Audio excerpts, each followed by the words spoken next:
नमस्कार, news night के एक और अंक में आप सभी दर्शकों का बहुत बहुत स्वागत है। मैं हूं असीम मिश्रा। शुरुआत करना चाहेंगे सबसे पहले हेडलाइंस के साथ। भारत ऑस्ट्रेलिया के बीच दिल्ली में दूसरी 2+2 मंत्रिस्तरीय वार्ता द्विपक्षीय, क्षेत्रीय और वैश्विक मुद्दों के साथ महत्वपूर्ण राजनीतिक साझेदारी को और मजबूत करने पर हुई चर्चा।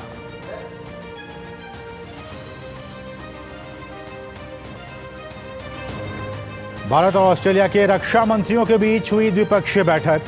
रक्षा मंत्री राजनाथ सिंह ने कहा, दोनों देशों ने समग्र रक्षा साझेदारी को विस्तार देने पर जताई सहमति। रिचर्ड मार्ल्स ने कहा, भारत ऑस्ट्रेलिया के संबंध दुनिया के सबसे महत्वपूर्ण संबंधों में से है एक। राजस्थान के चुनावी समर में पीएम मोदी की पाली और पीलीबंगा में जनसभा। भ्रष्टाचार और कानून व्यवस्था के मुद्दे पर गहलोत सरकार पर साधा निशाना। बीकानेर में पीएम का भव्य रोड शो, उमड़ा जन सैलाब।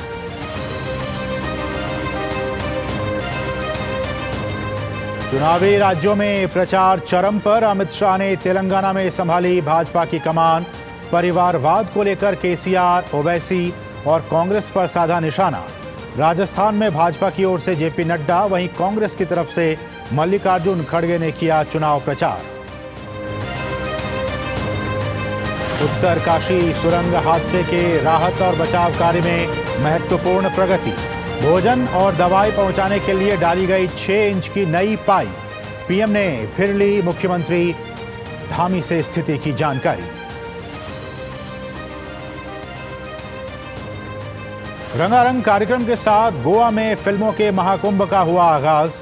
सूचना एवं प्रसारण मंत्री ने किया इफी के 54वें संस्करण का शुभारंभ। फिल्म बाजार का भी हुआ उद्घाटन।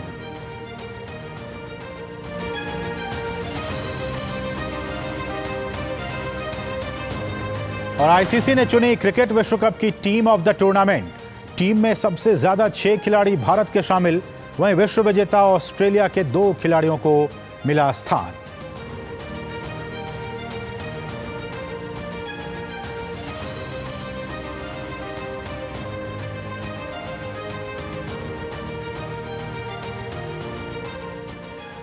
और सबसे पहले हम निगाह डालेंगे, देखिए आज बहुत ही महत्वपूर्ण 2+2 यानी कि भारत और ऑस्ट्रेलिया के बीच जो मंत्री स्तरीय वार्ता है वो हुई है, अब से कुछ देर पहले हुई है।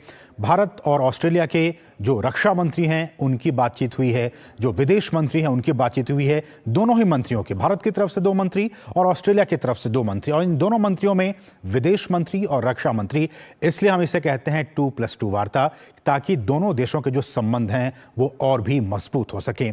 हम एक एक करके निगाह डालें कि ये जो 2+2 मीटिंग है वो है क्या, किस तरह से जो दोनों देशों के संबंध हैं वो काफी मजबूत होते हैं। हम इस पर निगाह डालेंगे एक एक करके। आप जो मेरे तस्वीरें देख रहे हैं मेरे पीछे, ये उसी 2+2 मंत्रिस्तरीय वार्ता की वो बहुत ही महत्वपूर्ण ये कुछ दृश्य हैं। हम आपको दिखा रहे हैं कि किस तरह से आज नई दिल्ली में दोनों ही देशों के बीच, भारत और ऑस्ट्रेलिया के बीच 2+2 वार्ता हुई है, और इसमें दोनों ही देशों की तरफ से महत्वपूर्ण बातें कही गई हैं। अगर भारत की बात की जाए तो भारत के रक्षा मंत्री और विदेश मंत्री ने यह कहा कि किस तरह से हम आने वाले दिनों में जो दोनों देशों के संबंध है उसको आगे बढ़ाएंगे।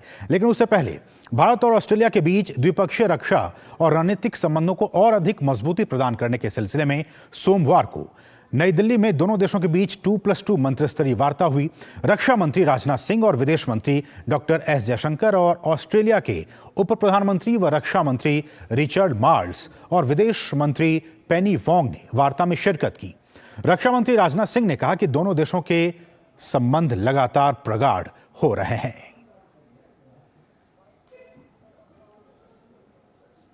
India and Australia are pursuing a comprehensive strategic partnership. Cooperation between our two countries has been consistently deepening as well as diversifying. More so since our inaugural 2+2 ministerial meeting in New Delhi in August 2021. Whether it is defense, trade, education, science and technology, or people-to-people ties, we continue to see an upward trajectory across all spheres of our bilateral cooperation. there is a consensus on both sides that is strong India-Australia partnership will augur well. और वहीं विदेश मंत्री doctor S Jaishankar ने कहा कि दोनों देशों के संबंध में काफी प्रगति हुई है। सुरक्षा और स्थिरता के लिहाज से इस क्षेत्र के दूसरे देश भी हमारी तरफ अब देख रहे हैं। Bilateral relationship has certainly grown rapidly, but that it has larger implications for the region, and a lot of other countries look to us and to our relationship in many ways as a factor of stability and security. और वहीं विदेश मंत्री doctor S Jaishankar ने कहा कि दुनिया में चल रही अनिश्चितताओं के बीच हमें क्षेत्र में स्थिरता के लिए काम करना होगा। This has happened at a time when there is increasing uncertainty in the world. We are seeing sharper polarization, deeper stresses, and today, while it is important to ensure that the routine is there for the region to feel safer, so we have to build and we have to act for stability on a daily basis. और नई दिल्ली स्थित Hyderabad house में भारत और Australia के रक्षा मंत्रियों की सोमवार को बैठक हुई। बैठक को संबोधित करते हुए रक्षा मंत्री राजनाथ सिंह ने कहा कि हम रक्षा के सभी क्षेत्रों में अपनी साझेदारी का विस्तार करना चाहते हैं। उन्होंने ये भी कहा कि आज की बैठक हमारी रक्षा साझेदारी को और भी गहरा करने के हमारे संकल्प की पुष्टि करेगी। वहीं उनके ऑस्ट्रेलियाई समकक्ष रिचर्ड मार्ल्स ने कहा कि हम अपने रक्षा संबंधों को द्विपक्षीय संबंधों के लिए काफी महत्वपूर्ण मानते हैं। Strong consensus in India on advancing our partnership in all the domains of defense. Excellency, during our earlier discussions, we were able to identify areas and initiatives where our two countries could collaborate. I am happy to note the progress already made in many of these areas. Today's meeting will give us an opportunity to reaffirm our resolve to further deepen our defense partnership. This year has been a year of firsts. We've had so many first steps that have been taken which have built the ballast of our defence relationship, and we are so pleased with that. It's been a high watermark of our defence engagement, and we are very excited about the opportunity of our meeting today to take that forward in the future. We see the defence relationship as critical to the whole bilateral relationship, and we see our relationship with India as being right up there as amongst the most important relationships that we have in the world. और रक्षा मंत्री राजनाथ सिंह ने सोमवार को नई दिल्ली में ऑस्ट्रेलियाई उप प्रधानमंत्री और रक्षा मंत्री रिचर्ड मार्ल्स के साथ द्विपक्षीय बैठक की। बैठक के दौरान दोनों नेताओं ने द्विपक्षीय रक्षा संबंधों को और मजबूत करने की दिशा में प्रतिबद्धता दोहराई। रक्षा मंत्री राजनाथ सिंह ने ऑस्ट्रेलिया द्वारा मालाबार के सफल आयोजन पर मंत्री मार्ल्स को बधाई दी। तो द्विपक्षीय रक्षा संबंधों को और भी मजबूत करने पर चर्चा हुई। रक्षा मंत्री ने ऑस्ट्रेलिया द्वारा मालाबार के सफल आयोजन पर अपने समकक्ष मंत्री मार्ल्स को बधाई दी। सूचनाओं के आदान प्रदान और समुद्री डोमेन में किस तरह से जागरूकता बढ़ाई जाए, इस पर भी दोनों मंत्रियों के बीच चर्चा हुई। हाइड्रोग्राफी में सहयोग और हवा से हवा में एयर टू एयर में ईंधन भरने के लिए भी सहयोग पर इस दौरान चर्चा हुई। एआई की बात हो या फिर पनडुब्बी रोधी और ड्रोन रोधी युद्ध में सहयोग हम कैसे कर सकते हैं, इस पर भी दोनों देशों के बीच चर्चा हुई। रक्षा उद्योग और अनुसंधान में गहरा सहयोग मजबूत संबंधों को बढ़ावा देगा, इस बात को लेकर दोनों एक मत हुए। जहाज निर्माण, जहाज की मरम्मत और रखरखाव, इन्होंने ये कहा दोनों नेताओं ने कि सहयोग के संभावित ये क्षेत्र हैं। साथ ही साथ दोनों देशों के जो रक्षा स्टार्टअप्स हैं उसमें भी सहयोग की काफ़ी संभावनाएं हैं और उस पर भी विस्तार से दोनों नेताओं के बीच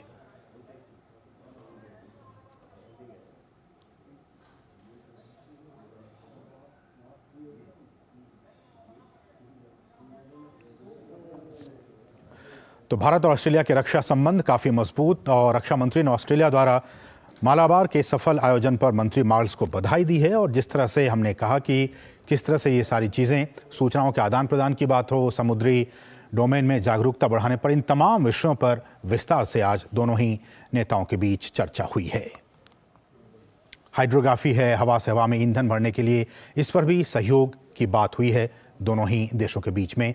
एआई सबसे महत्वपूर्ण आजकल ये मुद्दा, पनडुब्बी रोधी और ड्रोन रोधी युद्ध में भी सहयोग पर चर्चा की बात हुई है। और इस बहुत ही महत्वपूर्ण विषय पर बातचीत करने के हमारे साथ दो बहुत ही खास मेहमान इस वक्त जुड़ चुके हैं। हमारे साथ हैं पूर्व राजनयिक एसआर तायल जी, और साथ ही साथ हमारे साथ हैं डॉक्टर अंशु जोशी, जो कि school of international studies JNU में हैं। आप दोनों ही मेहमानों का बहुत बहुत स्वागत है। तायल सर, आपके पास सबसे पहले मैं आना चाहूँगा, और जैसा कि हमने कहा कि 2+2 वार्ता हुई है और सहयोग के जो नए क्षेत्र हैं उस पर भी दोनों देशों के बीच बातचीत हुई है। आपकी पहली प्रतिक्रिया इस 2+2 बातचीत के बाद से दोनों देशों के संबंध और किन ऊंचाइयों पर पहुंचते हुए आपको नजर आ रहे हैं? मैं समझता हूँ कि जिस तरह बात की गई कि अस्थिरता विश्व में बढ़ रही है, उस संदर्भ में ये 2+2 वार्ता जो भारत और ऑस्ट्रेलिया के बीच में हुई है वो बहुत ही महत्वपूर्ण है, क्योंकि इंडो पैसिफिक में अस्थिरता बढ़ रही है। वैसे एजेंडा में वेस्ट एशिया पर भी बात हुई है, यूक्रेन युद्ध पर भी बात हुई है, पर मैं समझता हूँ कि जो सबसे महत्वपूर्ण बात हुई होगी वो जो हमारी विदेश मंत्रालय के पहले कहा गया था कि चाइना का एक्सपेंशनिज्म जो इंडो पैसिफिक में है वो भी एजेंडा पर रहेगा। और दूसरी एक चीज जो बाद में हम कह सकते हैं, बात कर सकते हैं कि भारत और कनाडा के बीच में जो इस समय थोड़ा विवाद है, उसमें ऑस्ट्रेलिया के एक दो वक्तव्य ऐसे आए थे जो शायद कुछ एक तरफा थे, तो उन पर भी बातचीत हुई है। ये तो पूरी एक उसका जो एजेंडा था उस पर बात हुई जी। पर देखिए, जिस तरह ऑस्ट्रेलिया और चीन के संबंध बहुत कभी खराब कभी अच्छे, जिस तरह चीन का विस्तारवाद है, वहाँ पैसिफिक आइलैंड्स में, सोलोमन आइलैंड में चीन एक बेस कर लेने का प्रयत्न कर रहा है जो कि ऑस्ट्रेलिया की सुरक्षा को बड़ा डायरेक्टली इफेक्ट करेगा। फोकस बन रहा है जो ऑस्ट्रेलिया, यूएस और यूके साथ मिलकर काम करेंगे और उसमें पनडुब्बियां भी बनेंगी। इस संदर्भ में भारत की पनडुब्बी पहली बार एक ऑस्ट्रेलिया गई और पर्थ में उसने विजिट किया। तो जैसे भविष्य की ओर देखें तो क्वाड बहुत महत्वपूर्ण हो जाता है चाइना को कंटेन करने में, चाइना के विस्तारवाद का विरोध करने में, और उसमें भारत, ऑस्ट्रेलिया, यूनाइटेड स्टेट्स और जापान सामने बिल्कुल हैं, और उसके पीछे रिपब्लिक ऑफ कोरिया, फिलीपींस और बहुत सारे, वियतनाम, बहुत सारे देश हैं जो चाहते हैं कि ये जो गठबंधन तो नहीं कहना चाहिए, पर जो डायलॉग है, जो पार्टनरशिप है, सहयोग जो है जी, तो इस संदर्भ में मैं समझता हूँ कि सुरक्षा के दायरे में जो भी सहयोग आगे बढ़ेगा वो बहुत ही महत्वपूर्ण है। और डिप्टी प्राइम मिनिस्टर जो रक्षा मंत्री भी हैं ऑस्ट्रेलिया के, उन्होंने कहा कि भारत से उनकी जो रक्षा की साझेदारी है वो टॉप टियर की है। देखिए, ऑस्ट्रेलिया, न्यूजीलैंड, यूएस की एक रक्षा संधि है, और वो बहुत रक्षा के भागीदार हैं यूएस के साथ, पर भारत के साथ एक विचारों का मिलन है, एक ध्येय का मिलन है, और एक बहुत बहुत डिजायर है बहुत कि इंडो पैसिफिक शांतिपूर्ण रहे, और वहाँ जो भी इस समय स्टेटस को है वो बना रहे, और चीन उसको बदलने का प्रयत्न कर रहा है। लेकिन तायल सर, मेरा सवाल ये है कि चाहे वो 2+2 की वार्ता हो या फिर क्वाड हो, भारत ने कई बार कहा है कि देखिए, हम ये इस रीजन में शांति हो, सुरक्षा स्थापित हो, इसलिए हम ये सारी चीज़ें कर रहे हैं।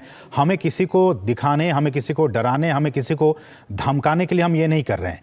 इस परिदृश्य में भारत का ये जो एक अप्रोच है कि हम इस रीजन में स्टेबिलिटी हो, सिक्योरिटी हो, पीस हो, इसलिए ये सारी चीज़ें कर रहे हैं। इस डोमेन में इस अप्रोच को आप कैसे देखते हैं, 2+2 और क्वाड को भी? बिल्कुल, जो भारत ने, देखिए, कोई रक्षा का गठबंधन कोई हमने ज्वाइन नहीं किया है, और ये प्रयत्न है हमारा पूरा, चीन के साथ भी हर स्तर पर डायलॉग चल रहा है, चाहे वो नेशनल सिक्योरिटी एडवाइजर हो, चाहे विदेश मंत्री हो।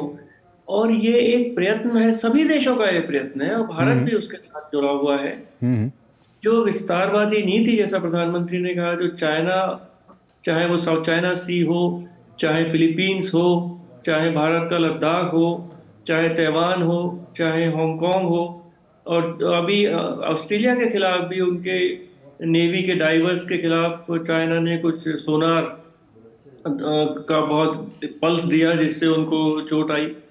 तो कुछ इस तरह की नीति चाइना की है जो दुनिया उससे परेशान है, और इंडो पैसिफिक के देश तो बहुत ही परेशान है। ठीक है। तो ये एक संदेश जाता है चीन को कि बहुत अच्छा इंडो पैसिफिक की प्रगति हो रही है। अभी कोविड हो के चुका है, दुनिया उससे भी अब रिकवर कर रही है, दुनिया की इकोनॉमी सब बढ़ रही हैं उनसे, और नए नए चैलेंजेस आ रहे हैं। आर्टिफिशियल इंटेलिजेंस की बात हो रही है, उसका चैलेंज आ रहा है, क्लाइमेट चेंज का चैलेंज आ रहा है। तो सब देश मिलकर काम करें तो पूरे विश्व को लाभ होगा, पूरी ह्यूमैनिटी को लाभ होगा, हर देश को लाभ होगा। बिल्कुल। डॉक्टर अंशु जोशी, मैं आपको लाना चाहूंगा इस चर्चा में, और जैसा कि हमने बाइट भी सुनाई, विदेश मंत्री डॉक्टर एस जयशंकर ने कहा है कि देखिए, भारत और ऑस्ट्रेलिया के संबंध जितने ही मजबूत होंगे और इस रीजन के और भी जो देश हैं वो हमारी तरफ, हमारे दोनों देशों के जो संबंध हैं उस तरफ भी देख रहे हैं, स्टेबिलिटी के लिए भी, सिक्योरिटी के लिए भी।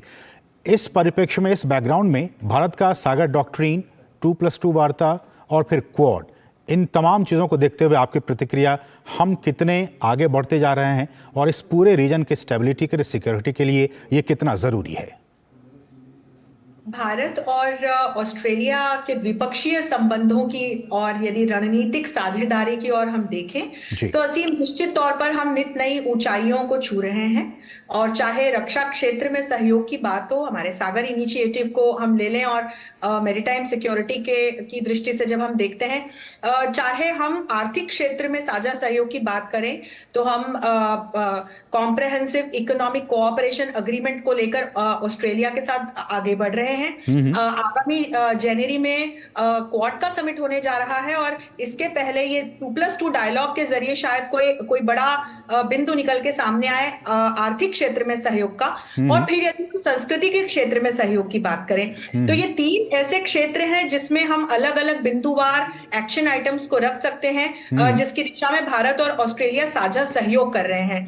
तो चाहे संस्कृति के क्षेत्र में पीपल टू पीपल कनेक्ट को और आगे बढ़ाने की बात हो, और अपने स्किल्ड प्रोफेशनल्स को ऑस्ट्रेलिया से जोड़ने की बात हो, रक्षा सहयोग के क्षेत्र में तो बहुत सारे ऐसे समझौते हैं जो ऑस्ट्रेलिया और भारत ने साइन किए हैं, और इस पर आगे बढ़ रहे हैं दोनों ही देश। और फिर क्रिटिकल टेक्नोलॉजी को लेकर के भी दोनों देश साथ में काम कर रहे हैं। को रिसर्च, को प्रोडक्शन और कोलैबोरेशन, ये एक बड़ा महत्वपूर्ण बिंदु कहूंगी कि जिस पर भारत और ऑस्ट्रेलिया आगे बढ़ रहे हैं। इंडो पैसिफिक रीजन के जो दूसरे देश हैं वो इन बिंदुओं को ध्यान में रखते हुए निश्चित तौर पर एक कह सकती हूं कि हर्ष का अनुभव कर सकते हैं, और आगे चल करके वे भी इस द्विपक्षीय से यदि भारत और ऑस्ट्रेलिया आगे बढ़े तो साथ जुड़ सकते हैं। उसमें डॉक्टर अंशु, एक बात और भी जो बातें हुई है उसमें ये आया कि जो आजकल जो सबसे एक बड़ा मुद्दा है आर्टिफिशियल इंटेलिजेंस का, उस पर भी दोनों देश बातचीत पर सहमत हुए हैं कि हम इस पे और भी बातें को आगे बढ़ा सकते हैं, सहयोग कर सकते हैं दूसरे देश की। एआई की बात हुई, पनडुब्बी रोधी और ड्रोन रोधी जो युद्ध हैं उस पर भी दोनों देशों ने सहमति जताई है, इस पर आपकी प्रतिक्रिया? आर्टिफिशियल इंटेलिजेंस का मुद्दा भारत और अमेरिका के बीच भी जो हाल में ही सफल 2+2 डायलॉग हुआ है उसमें उठाया गया, और हमारे माननीय प्रधानमंत्री ने अभी जो ग्लोबल साउथ समिट था उसमें भी इस बात को रखा कि जो आर्टिफिशियल इंटेलिजेंस है उसमें how much is too much की भावना के साथ काम करना होगा। और निश्चित तौर पर इसको लेकर के एक ऐसा रेगुलेटरी फ्रेमवर्क असीम द्विपक्षीय स्तर पर जो भी देश साथ में एआई के क्षेत्र में काम कर रहे हैं, और बहुपक्षीय स्तर पर जो इंटरनेशनल इंस्टीट्यूशंस है जैसे कि यूनाइटेड नेशंस, उनके द्वारा बनाया जाना चाहिए, लेकर आया जाना चाहिए। ये मानवता की भलाई के लिए हो, इससे कहीं मानवता का कोई नुकसान न हो जाए। और यही बात जब हम ड्रोन टेक्नोलॉजी की ओर देखते हैं या हम न्यूक्लियर पावर्ड पनडुब्बियों की तकनीक की ओर देखते हैं तो वहां भी ये बात लागू होती है। और इसे ध्यान में रखते हुए भारत और ऑस्ट्रेलिया आगे चलकर हो सकता है कि कुछ महत्वपूर्ण फ्रेमवर्क के साथ विश्व के सामने आए। ठीक है, एक आखिरी सवाल सवाल तायल सर आपसे कि चाहे वो 2+2 वार्ता हो, क्वाड, हम सभी इसके पार्ट हैं। ऐसे में आने वाले दिनों में सागर डॉक्ट्रिन की रोशनी में भारत और ऑस्ट्रेलिया के संबंध आने वाले दिनों में आप कैसे देखते हैं और कहां तक पाते हैं? मैं समझता हूँ भारत और ऑस्ट्रेलिया के संबंध और प्रगाढ़ होंगे, और एक विचारों का तो मिलन है ही, ध्येय का मिलन है, पर उसको कैसे ऑपरेशनलाइज किया जाए, कैसे उसको जो जितने, चाहे टेक्नोलॉजी का सेक्टर हो, एआई हो, चाहे वो डिफेंस में इंटरऑपरेबिलिटी की बात है कि किस तरह हमारे प्लेन्स एक दूसरे को रिफ्यूल कर सके मिड एयर में, और इंटेलिजेंस एक्सचेंज, मैरीटाइम, जैसे पनडुब्बियां दूसरे देशों की जो इंडो पैसिफिक में जाती हैं उनको ऑस्ट्रेलिया अपना ट्रैक करता है, हम लोग भी करते हैं। तो ये सब एक दिखाता है कि दोनों देश पूरे इंडो पैसिफिक को शांतिपूर्ण रखना चाहते हैं, और दूसरे देश भी जो पूरे इस रीजन के हैं वो भी भारत और ऑस्ट्रेलिया के संबंधों को एक सकारात्मक फोर्स की तरह देखते हैं कि हम दोनों देश, ऑस्ट्रेलिया और भारत मिलकर और क्वाड के साथ मिलकर पूरे इंडो पैसिफिक को किसी भी गतिरोध से, किसी भी विवाद से, किसी भी द्वंद्व से, उससे दूर रखना चाहते हैं और साथ मिलजुल कर काम कर रहे हैं।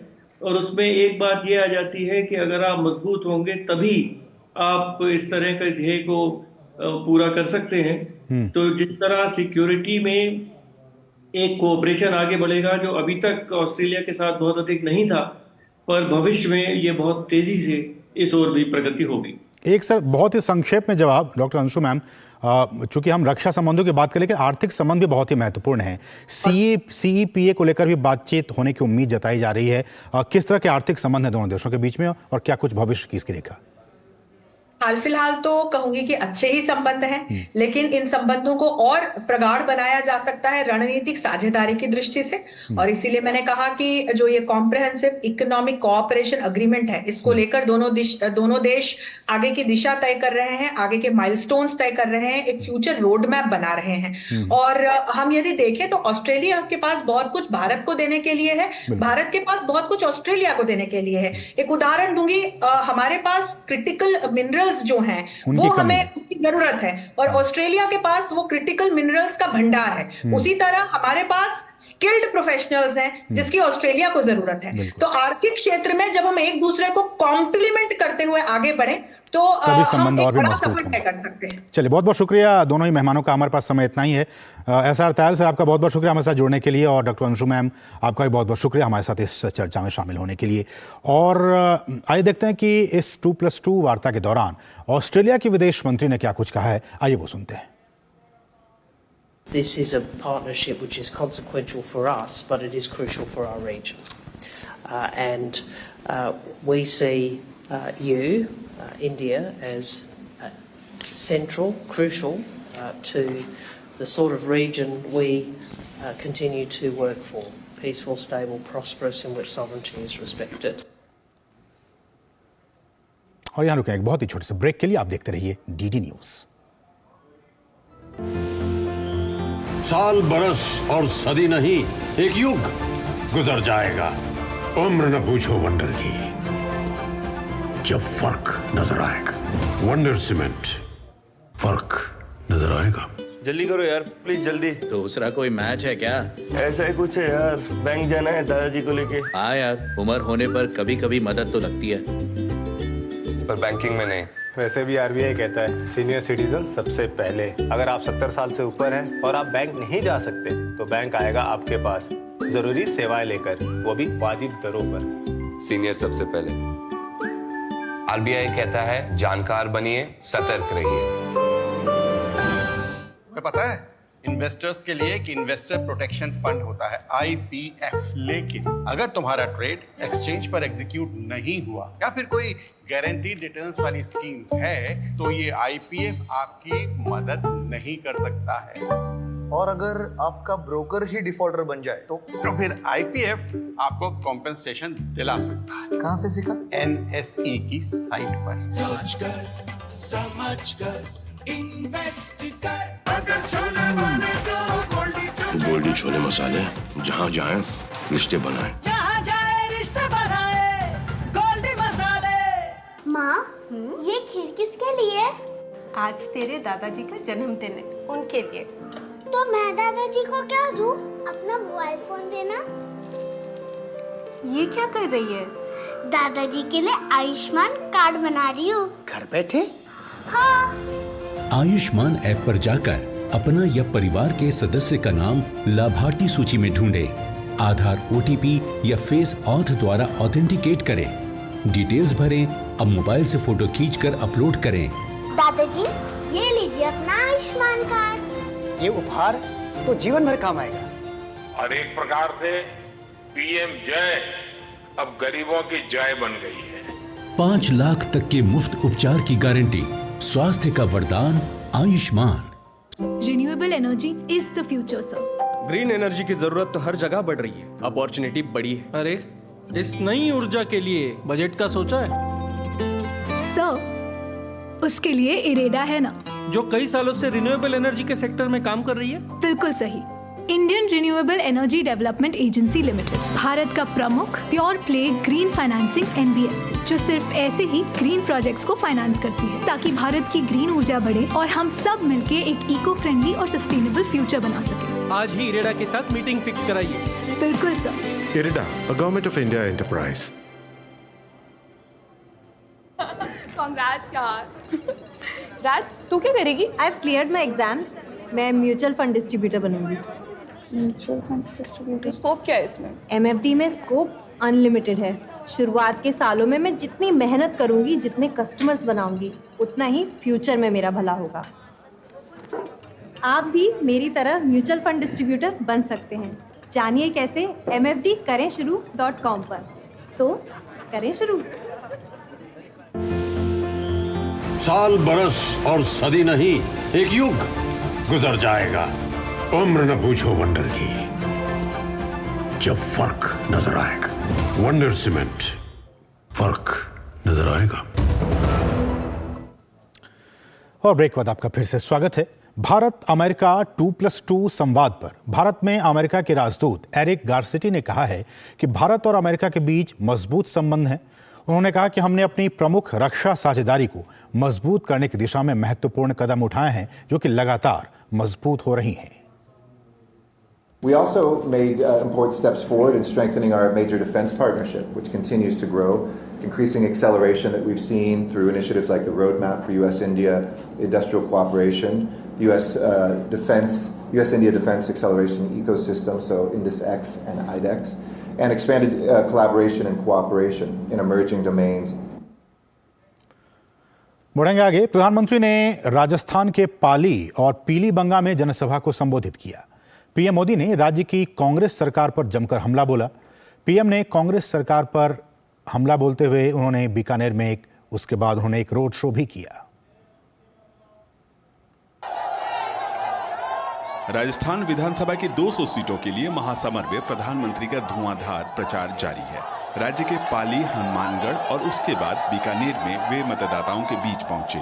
पाली और हनुमानगढ़ में उन्होंने जनसभाएं की तो बीकानेर में प्रधानमंत्री ने रोड शो कर मौजूदा राज्य सरकार को सत्ता से बाहर करने का विश्वास जताया। जिनकी नैया को जनता ने डुबाने का ठान लिया है, वो कांग्रेस पैसे देकर अखबारों में फर्जी लहर चलवा रही है। और जादूगर साहब, आपका जादू आपकी काली कमाई के सच को दबा नहीं सकता है। ये पाप से आपको बचा नहीं सकता है। जिन युवाओं का भविष्य पेपर लीक करके बेचा गया है, उस पर यह जादू नहीं चलेगा। जिन कर्मचारियों को ट्रांसफर पोस्टिंग के नाम पर लूटा गया है, परेशान किया गया है, उन पर यह जादू नहीं चलेगा। पाली की जनसभा में दलित, महिला, किसान विरोधी कांग्रेस की नीतियां प्रधानमंत्री के निशाने पर रहीं।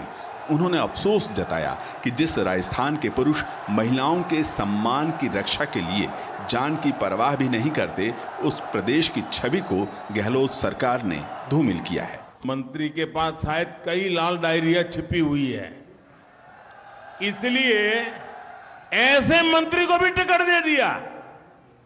इसका मतलब ये हुआ महिलाओं पर अत्याचार और जुल्म करने वालों को कांग्रेस के दिल्ली में बैठे हुए सारे बाजीगर भी ये जादूगर की हर बात मानने लग गए हैं। हनुमानगढ़ के पीलीबंगा की जनसभा में प्रधानमंत्री ने राजस्थान में महंगे पेट्रोल का मुद्दा उठाया। उन्होंने राज्य सरकार पर जनता की गाढ़ी कमाई और टैक्स के पैसों को लूटने के आरोप लगाए।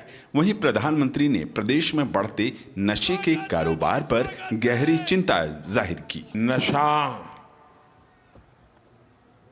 हमारे बच्चों को ही नहीं, हमारे भविष्य को भी तबाह कर देगा, बर्बाद कर देगा, एक एक परिवार को बर्बाद कर देगा। मैं आपको भरोसा देता हूं, यहां भाजपा सरकार बनते ही नशे के तस्करों पर ऐसी कार्रवाई होगी, इसे सुन करके देख करके और लोग भी कांप जाएं, इतनी कठोरता से काम करेंगे। प्रधानमंत्री ने विश्वास जताया कि गहलोत सरकार का चुनाव में सफाया तय है और जब 3 दिसंबर के बाद भाजपा सरकार का गठन होगा तो अपने सभी संकल्प को भाजपा पूरा करेगी। वंचितों, गरीबों, किसानों का विकास होगा। विशाल, नीरज और शैलेंद्र के साथ ब्यूरो रिपोर्ट, डीडी न्यूज। और राजस्थान में जैसे जैसे चुनाव प्रचार खत्म होने की तारीख नजदीक आती जा रही है, वैसे वैसे तमाम राजनीतिक दलों की तरफ से जनता को अपने अपने पाले में करने की जोर आजमाइश और भी तेज होती जा रही है। इसी कड़ी में राजस्थान के राजसमंद में चुनावी सभा को संबोधित करते हुए बीजेपी अध्यक्ष जेपी नड्डा ने कहा कि जहां कमल होगा वहां विकास होगा। तो वहीं कांग्रेस का कहना है कि उसकी सामाजिक न्याय की योजनाएं और आर्थिक सशक्तिकरण की गारंटियां राजस्थान को और भी खुशहाल बनाएंगी। राजस्थान में चुनाव नजदीक आने के साथ साथ कांग्रेस, बीजेपी समेत सभी पार्टियों के दिग्गज नेता ताबड़तोड़ रैलियां करने में जुटे हैं। राजस्थान के राजसमंद में चुनावी सभा को संबोधित करते हुए भाजपा अध्यक्ष जेपी नड्डा ने कहा कि जहां कमल होगा वहां विकास होगा। उन्होंने कांग्रेस पर भ्रष्टाचार के गंभीर आरोप लगाते हुए कहा कि कांग्रेस ने तीनों लोक में घोटाला किया है और ये कांग्रेस का इतिहास रहा है। उत्तर प्रदेश के मुख्यमंत्री योगी आदित्यनाथ ने अलवर की जनसभा में राजस्थान की गहलोत सरकार पर तुष्टीकरण के आरोप लगाए, तो वहीं केंद्रीय मंत्री स्मृति ईरानी ने भी शाहपुरा में रोड शो कर भाजपा के पक्ष में मतदाताओं को लामबंद किया।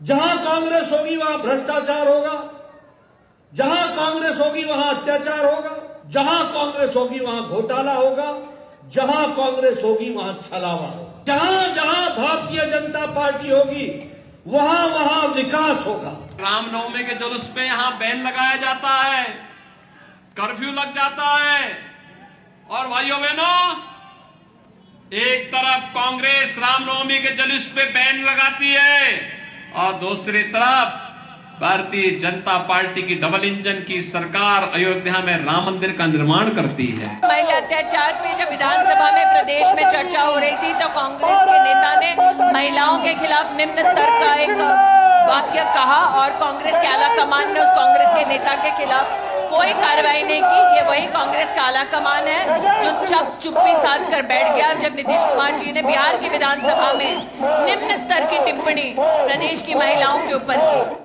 कांग्रेस अध्यक्ष मल्लिकार्जुन खड़गे ने अनूपगढ़ और हनुमानगढ़ में जनसभा को संबोधित किया। उन्होंने कहा कि कांग्रेस की सामाजिक न्याय की योजनाएं और आर्थिक सशक्तिकरण की गारंटियां राजस्थान को और खुशहाल बनाएंगी। तो वहीं कांग्रेस महासचिव प्रियंका वाड्रा ने भी राजस्थान के केकड़ी और जहाजपुर में जनसभाओं को संबोधित करते हुए कांग्रेस की 7 गारंटियों का जिक्र किया। सब जगह स्कूल, रास्ते, इरिगेशन ये काम कर रहे हैं।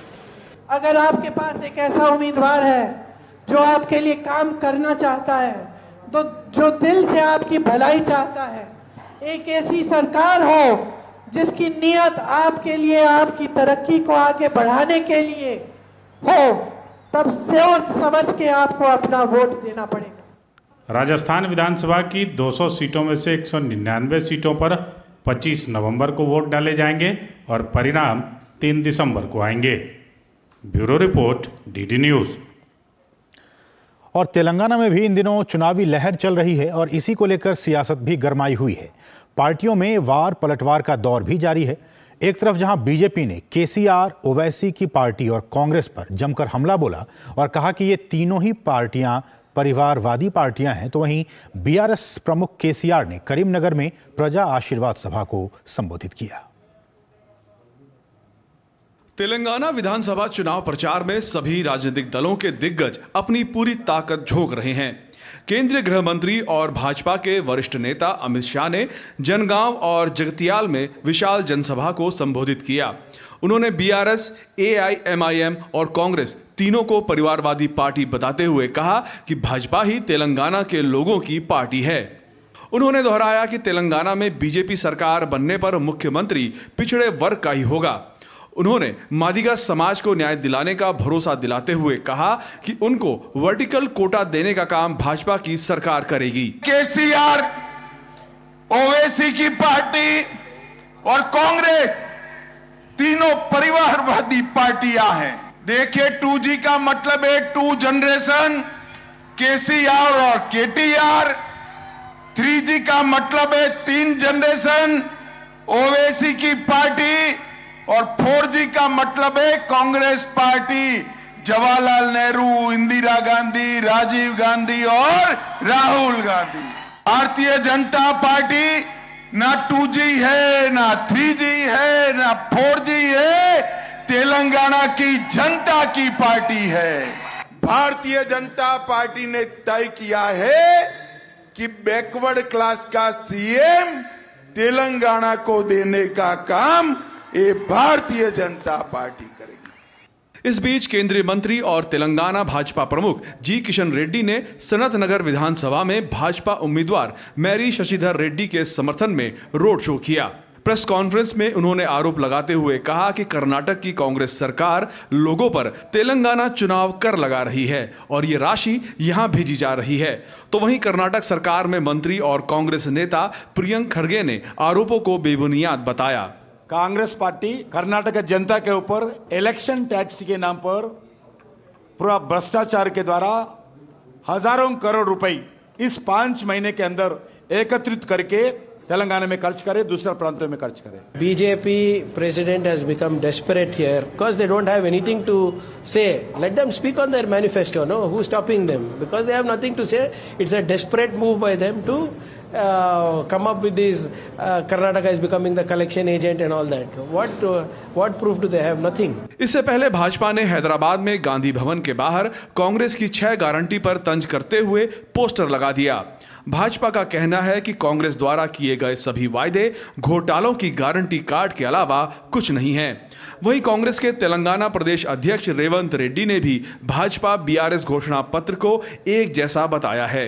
इस बीच बीआरएस प्रमुख के चंद्रशेखर राव और पार्टी के कार्यकारी अध्यक्ष केटीआर भी लगातार चुनावी सभाओं को संबोधित कर रहे हैं। बीआरएस प्रमुख केसीआर ने करीमनगर में प्रजा आशीर्वाद सभा को संबोधित किया। वहीं एआईएमआईएम प्रमुख असदुद्दीन ओवैसी ने भी मालकपेट विधानसभा क्षेत्र में डोर टू डोर प्रचार किया। तेलंगाना की सभी 119 सीटों के लिए 30 नवंबर को वोट डाले जाएंगे। उर्मिलेश भट्ट के साथ ब्यूरो रिपोर्ट, डीडी न्यूज। और यहां रुके एक और छोटे से ब्रेक के लिए, आप देखते रहिए डीडी न्यूज। साल, बरस और सदी नहीं, एक युग गुजर जाएगा। उम्र न पूछो वंडर की, जब फर्क नजर आएगा। वंडर सीमेंट, फर्क नजर आएगा। सिर्फ 4 दीवारों का मतलब घर नहीं होता। घर तो अपनों से बनता है, अपनों के सपनों से बनता है। हम तो बस आपका साथ निभाते हैं। आप ही तो हैं जो मकान को घर बनाते हैं। SBI होम लोन्स, मकान को घर बनाने के सफर में हमेशा आपका हमसफर। शराब, धूम्रपान या नशीली दवाइयों को ना कहने में असमर्थ है? सहायता प्राप्त करने के लिए टेलीमानस के 14416 पर कॉल करें। Renewable energy is the future sir. Green energy की जरूरत तो हर जगह बढ़ रही है, अपॉर्चुनिटी बड़ी है। अरे, इस नई ऊर्जा के लिए बजट का सोचा है? सर, उसके लिए इरेडा है ना, जो कई सालों से रिन्यूएबल एनर्जी के सेक्टर में काम कर रही है। बिल्कुल सही। Indian renewable energy development agency limited, Bharat का प्रमुख pure play green financing NBFC, जो सिर्फ ऐसे ही ग्रीन प्रोजेक्ट्स को फाइनेंस करती है ताकि भारत की ग्रीन ऊर्जा बढ़े और हम सब मिलके एक इको फ्रेंडली और सस्टेनेबल फ्यूचर बना सकें। आज ही इरेडा के साथ मीटिंग फिक्स कराइए। बिल्कुल sir. IREDA, a Government of India enterprise. Congrats यार। राज, तू क्या करेगी? I have cleared my exams. मैं म्यूचुअल फंड डिस्ट्रीब्यूटर बनूंगी। Mutual fund distributor. स्कोप क्या है इसमें? MFD में स्कोप अनलिमिटेड है। शुरुआत के सालों में मैं जितनी मेहनत करूंगी, जितने कस्टमर्स बनाऊंगी, उतना ही फ्यूचर में मेरा भला होगा। आप भी मेरी तरह म्यूचुअल फंड डिस्ट्रीब्यूटर बन सकते हैं। जानिए कैसे? mfdkarenshuru.com पर। तो करें शुरू। अब क्या देख रहे हो पापा? तुम कहते हो ना कि स्टॉक मार्केट में बहुत सोच समझकर इन्वेस्ट करना चाहिए, बस थोड़ा सा ज्ञान ले रहा। किससे? हर एक स्टॉक्स एक्सपर्ट है, मस्त एजुकेशनल वीडियोस बनाता है और अच्छी इन्वेस्टमेंट की टिप्स भी देता है। पापा इन वीडियोस पे ना जाएं, अपना रिसर्च खुद करें या सेबी रजिस्टर्ड इन्वेस्टमेंट एडवाइजर से संपर्क करें। एजुकेशन के नाम पर कुछ इन्फ्लुएंसर्स अक्सर इन्वेस्टर को मिसगाइड करते हैं, नुकसान आपका होगा। सोच कर समझ कर इन्वेस्ट कर, अगर छोले बने तो गोल्डी छोले मसाले, जहाँ जाए रिश्ते बनाए, जहाँ जाए रिश्ते बनाए, गोल्डी मसाले। और ब्रेक के बाद आपका फिर से स्वागत है। खबर उत्तराखंड से है, जहां के उत्तरकाशी में सिलक्यारा टनल में फंसे मजदूरों को निकालने के लिए रेस्क्यू ऑपरेशन लगातार जारी है। अब रेस्क्यू ऑपरेशन में विदेशी एक्सपर्ट्स की भी मदद ली जा रही है, जिससे कि 12 नवंबर से सुरंग में फंसे मजदूरों को सुरक्षित बाहर निकाला जा सके। इस बीच पीएम मोदी ने उत्तराखंड के मुख्यमंत्री पुष्कर सिंह धामी से फोन पर बातचीत कर सिलक्यारा सुरंग में फंसे श्रमिकों के लिए चल रहे राहत और बचाव कार्यों की जानकारी भी ली है। और इस सब के बीच 2 किलोमीटर तक कंक्रीट के साथ सुरंग बनकर तैयार है और यहाँ पानी और बिजली की भी सुविधा उपलब्ध है। उत्तराखंड के उत्तरकाशी जिले के सिलक्यारा टनल में फंसे मजदूरों को निकालने के लिए रेस्क्यू ऑपरेशन लगातार जारी है। प्रधानमंत्री नरेंद्र मोदी ने मुख्यमंत्री पुष्कर सिंह धामी से फोन पर श्रमिकों को सुरक्षित निकालने के लिए जारी राहत और बचाव कार्यों के बारे में जानकारी ली। प्रधानमंत्री ने कहा कि केंद्र सरकार द्वारा आवश्यक बचाव उपकरण व संसाधन उपलब्ध कराए जा रहे हैं। केंद्र और राज्य की एजेंसियों के परस्पर समन्वय से श्रमिकों को सुरक्षित बाहर निकाल लिया जाएगा। अभियान को सफल बनाने के लिए ऑस्ट्रेलिया से अंतर्राष्ट्रीय टनल विशेषज्ञ डॉक्टर अर्नाल्ड डिस्क भी पहुंचे। उन्होंने बचाव अभियान की सराहना करते हुए जल्द ही सुरंग में फंसे श्रमिकों को सकुशल बाहर निकालने की उम्मीद जताई। It's like a big 3D picture. So okay, now we have our idea at the top. Now I have to go have another look at the bottom. It's like any complex job, you have to look all around it, from the top, from the bottom, and we need to discuss it. But at the moment, it's looking positive. सोमवार को राहत बचाव कर्मियों को बड़ी सफलता मिली।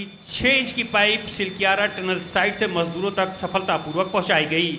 इस pipe के पहुंचने से अब टनल में फंसे श्रमिकों को पौष्टिक भोजन और अन्य जरूरी सामग्री पहुंचाने में मदद मिलेगी। ये 6 इंच डाया की पाइप जो है करीब 53 मीटर लंबी है और 53 मीटर पे जाके हमको ब्रेक थ्रू मिला है। और इससे अब जो आपको सुविधा मिलेगी, एक तो अल्टरनेट फूड लाइफलाइन जो हम कह रहे हैं वो होगा, ऑक्सीजन एंड फूड दोनों हम भेज सकते हैं, और बड़े तरह के फ्रूट जिसमें न्यूट्रिशन ज्यादा हो वैसी चीजें हम उसमें भेज। चिकित्सकों की सलाह पर मजदूरों तक खाना पहुंचाने के लिए विशेष व्यवस्था की जा रही है। वहीं बचाव दल को उम्मीद है कि इस अभियान को जल्द ही पूरा कर लिया जाएगा। जो मशीनें हैं, इक्विपमेंट है, उसका मोबिलाइजेशन भी शुरू हो गया है। देश के अलग अलग स्थानों से उनको लाने की प्रक्रिया चल रही है। भारत सरकार के लेवल से भी इसमें कोऑर्डिनेशन किया जा रहा है, राज्य सरकार के द्वारा भी इसमें सहयोग प्रदान किया जा रहा है।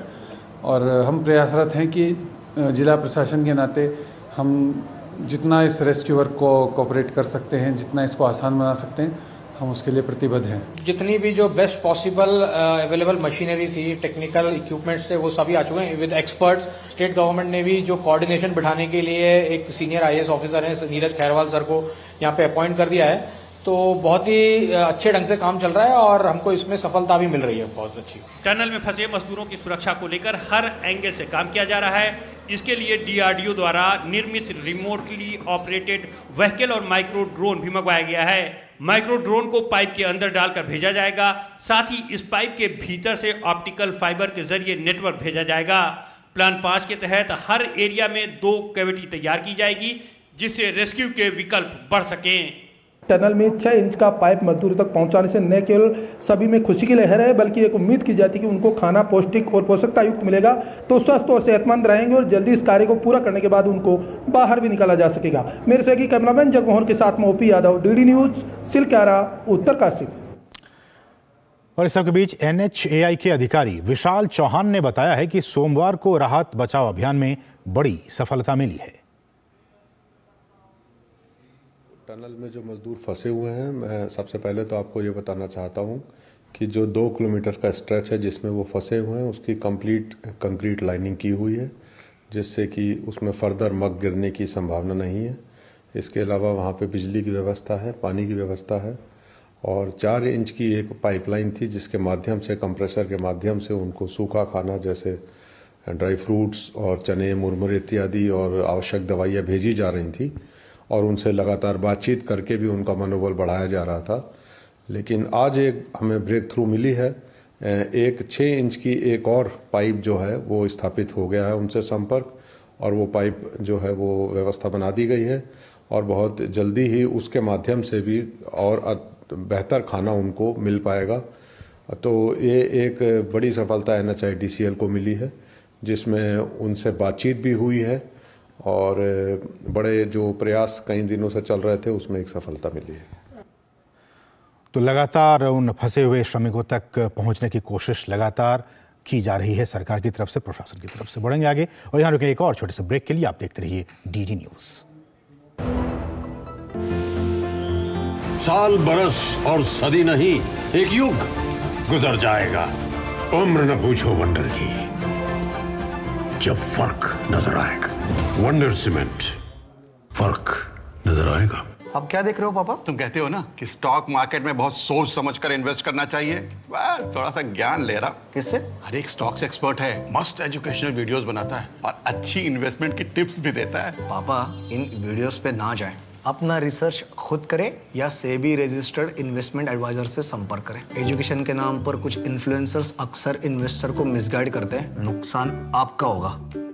सोच कर, समझ कर, इन्वेस्ट कर। Renewable energy is the future sir. Green energy की जरूरत तो हर जगह बढ़ रही है, अपॉर्चुनिटी बड़ी है। अरे, इस नई ऊर्जा के लिए बजट का सोचा है? सर, उसके लिए इरेडा है ना, जो कई सालों से रिन्यूएबल एनर्जी के सेक्टर में काम कर रही है। बिल्कुल सही। Indian renewable energy development agency limited, Bharat का प्रमुख pure play green financing NBFC, जो सिर्फ ऐसे ही ग्रीन प्रोजेक्ट्स को फाइनेंस करती है ताकि भारत की ग्रीन ऊर्जा बढ़े और हम सब मिलके एक इको फ्रेंडली और सस्टेनेबल फ्यूचर बना सके। आज ही इरेडा के साथ मीटिंग फिक्स कराइए। बिल्कुल sir. IREDA, a Government of India enterprise.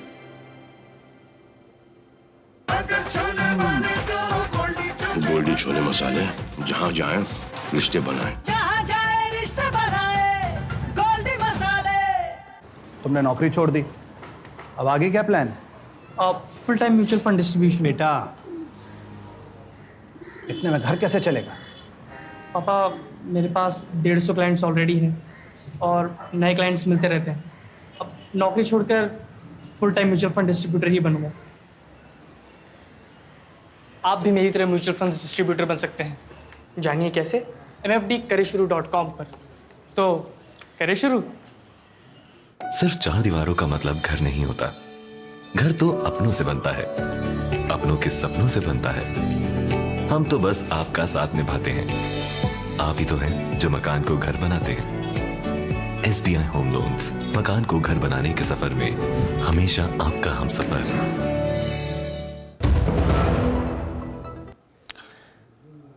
और ब्रेक के बाद आपका फिर से स्वागत है। सोमवार से भारतीय अंतर्राष्ट्रीय फिल्म महोत्सव का आगाज गोवा में हो गया। 9 दिवसीय समारोह का उद्घाटन श्यामा प्रसाद मुखर्जी इंडोर स्टेडियम में किया गया। केंद्रीय सूचना और प्रसारण मंत्री अनुराग सिंह ठाकुर ने कार्यक्रम का उद्घाटन किया। 9 दिनों तक चलने वाले इस महोत्सव में 270 से भी अधिक फिल्में प्रदर्शित की जाएंगी। दुनिया के सबसे बड़े फिल्म समारोह में से एक भारतीय अंतर्राष्ट्रीय फिल्म समारोह के 54वें संस्करण का गोवा में आगाज हो गया। सूचना एवं प्रसारण मंत्री अनुराग सिंह ठाकुर ने 20 से 28 नवंबर तक चलने वाले इस समारोह का शुभारंभ किया। दुनिया भर के दर्शकों के लिए विश्व सिनेमा की एक विविध श्रृंखला को प्रदर्शित करने वाले इस फिल्म महोत्सव की शुरुआत पुरस्कार विजेता ब्रिटिश फिल्म निर्माता स्टुअर्ट गैट की कैचिंग डस्ट के अंतर्राष्ट्रीय प्रीमियर के साथ हुई। उद्घाटन समारोह में बॉलीवुड सुपरस्टार माधुरी दीक्षित और शाहिद कपूर समेत दूसरे कई बड़े कलाकारों ने प्रस्तुतियां दी। First time and from here on if we will bestow an award titled Best Web Series OTT Award, which will acknowledge and honor the transformative role of the original content creators in India. Today I am pleased to announce an increase in the incentive for foreign film production in India. The maximum incentive will now be up to 40% of the expenditure incurred with a raised limit of rupees 30 crore rupees, exceeding 3.5 million US dollars. इस अवसर पर अनुराग सिंह ठाकुर ने film बाजार का भी उद्घाटन किया। Film बाजार दक्षिण एशिया का सबसे बड़ा वैश्विक फिल्म बाजार है। This year is a very big inauguration. Cinemela. The new thing is Cinemela also is there. So this is the festival. Every year is improving, and every year new things we are adding in this. So this is the festival. People are expecting, and there is a very joy moment. जाने माने Hollywood अभिनेता और निर्माता Michael Douglas को सत्यजीत रे life time achievement पुरस्कार से सम्मानित किया जाएगा। इस वर्ष इफ्फी को 105 देशों से कुल 2926 प्रविष्टियां प्राप्त हुई, जो पिछले वर्ष की तुलना में 3 गुना अधिक है। समारोह के दौरान 270 से अधिक फिल्में दिखाई जाएंगी। इनमें 198 विदेशी फिल्में शामिल हैं। महोत्सव में 13 विश्व प्रीमियर, 18 अंतर्राष्ट्रीय प्रीमियर, 62 एशिया प्रीमियर और 89 भारतीय प्रीमियर होंगे। सर्वश्रेष्ठ वेब सीरीज OTT पुरस्कार के लिए 15 OTT प्लेटफॉर्म से 10 भाषाओं में कुल 32 प्रविष्टियां प्राप्त हुई हैं। इस वर्ष प्रतिष्ठित गोल्डन पीकॉक पुरस्कार के लिए 15 फीचर फिल्में प्रतिस्पर्धा करेंगी। इनमें 3 भारतीय फिल्में भी शामिल हैं।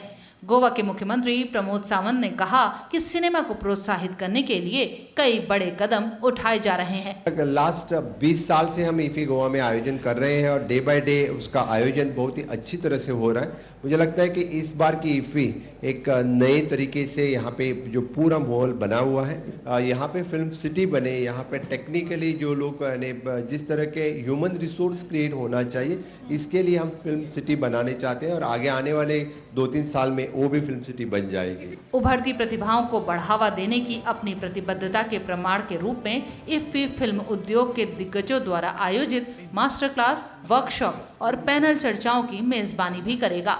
इस साल 75 क्रिएटिव माइंड्स ऑफ टुमारो उम्मीदवारों के लिए सिनेमा के मास्टर्स द्वारा विशेष रूप से क्यूरेट की गई पेशेवर कक्षाएं भी होंगी।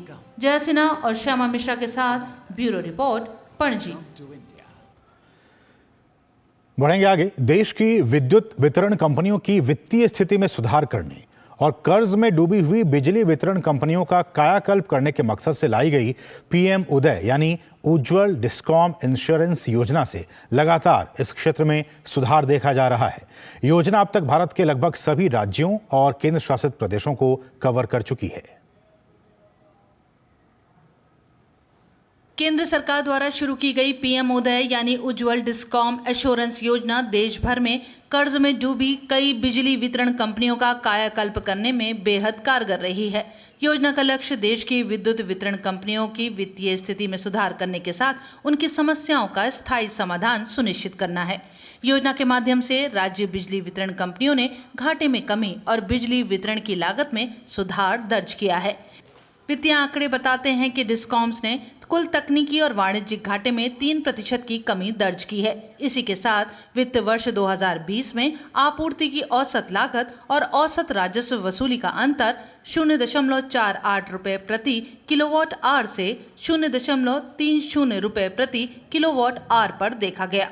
Electrified every village, we electrified every hamlet, we connected every home. We connected 29 million homes in 19 months. And the International Energy Agency called it the largest and the fastest expansion of access ever in the world in the history of the power sector. That's what we did. We connected the whole country. We converted our country from power deficit to power surplus. राज्य के स्वामित्व वाली बिजली वितरण कंपनियां या discoms के परिचालन और वित्तीय बदलाव के लिए उदय योजना नवंबर 2015 में शुरू की गई थी। योजना का लक्ष्य ब्याज के बोझ, बिजली की लागत और वितरण क्षेत्र में बिजली घाटे को कम करने के साथ डिस्कॉम्स को सुचारू रूप से चलाने की दक्षता में सुधार करना है। योजना अब तक भारत के लगभग सभी राज्यों और केंद्र शासित प्रदेशों को कवर कर चुकी है। योजना का उद्देश्य घरेलू कोयले की बढ़ी हुई आपूर्ति प्रदान करने के साथ कोयला लिंकेज युक्तिकरण, कोयले का आदान प्रदान, अधिसूचित कीमतों पर राज्यों को कोयला लिंकेजों का आवंटन और अतिरिक्त या प्राथमिक वित्त पोषण मुहैया कराना है।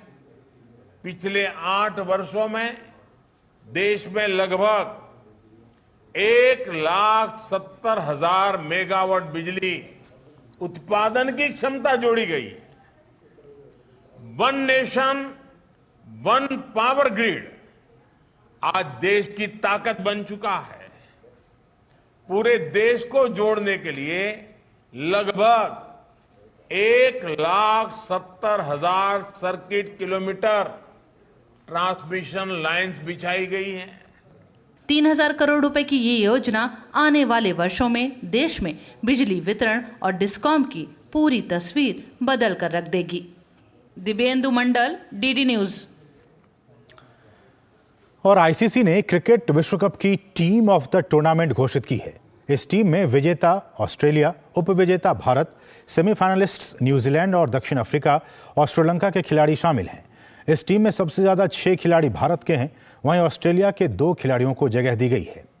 टीम इस प्रकार है: क्विंटन डिकॉक विकेटकीपर दक्षिण अफ्रीका से 594 रन, रोहित शर्मा कप्तान भारत के 597 रन, विराट कोहली भारत की तरफ से 765 रन, डेरिल मिचेल न्यूजीलैंड के 552 run, KL Rahul 452 run, Glenn Maxwell Australia के 400 रन और 6 विकेट, रविंद्र जडेजा 120 रन और 16 विकेट, जसप्रीत बुमराह 20 विकेट, दिलशान मधुशंका श्रीलंका के 21 विकेट, एडम जंपा ऑस्ट्रेलिया के 23 विकेट, मोहम्मद शामी भारत की तरफ से 24 विकेट और 12वां खिलाड़ी जेराल्ड कोएट्जी दक्षिण अफ्रीका के 20 विकेट इसमें शामिल हैं।